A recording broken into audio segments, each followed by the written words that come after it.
Il est 8h24.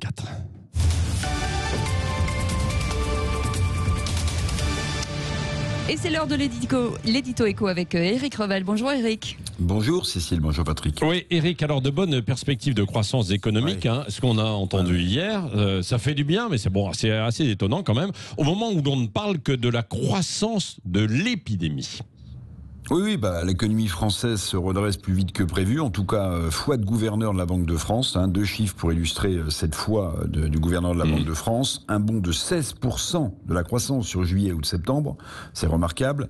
Même si globalement, évidemment, pour l'ensemble de l'année 2020, la récession, ça sera sévère pour l'économie française. Et pour 2021, la croissance repartirait fort, très fort, avec un bond de 7% d'après les prévisions de cette même Banque de France.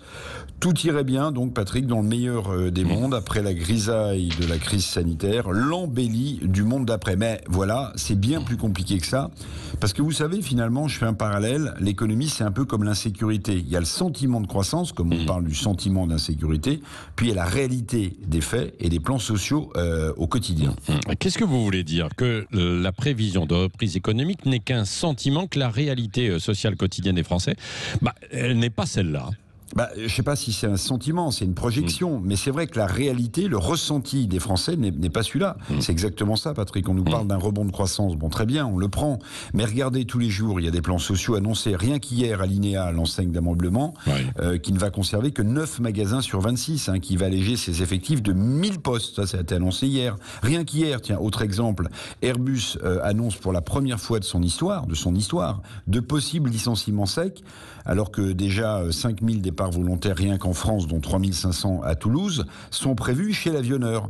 Et parfois, des faillites entraînent des licenciements, c'est vrai, mais aussi des problèmes lourds chez les épargnants. C'est par exemple la double peine chez le distributeur bio, c'est bon, où en plus de la faillite, des licenciements, 2800 épargnants qui avaient investi dans cette enseigne sont piégés et leurs économies compromises avec la faillite de ce distributeur bio. Alors oui, moi je partage, il y a un sentiment de croissance, c'est vrai, il y a des projections, mais la réalité sociale est bien différente parce que les plans sociaux s'enchaînent en France.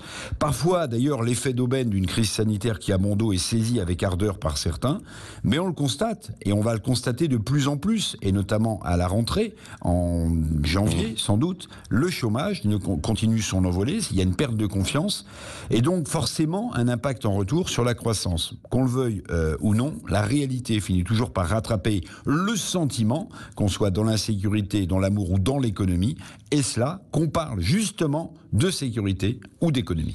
Merci Éric Revel. On vous retrouve tout à l'heure pour le petit déjeuner de l'actualité. Éric Revel, le patron d'Azur TV. À propos d'Azur TV, tiens, Éric, restez avec nous parce que il y en a un qui se prend pour un journaliste d'Azur TV, Cédric Cizer.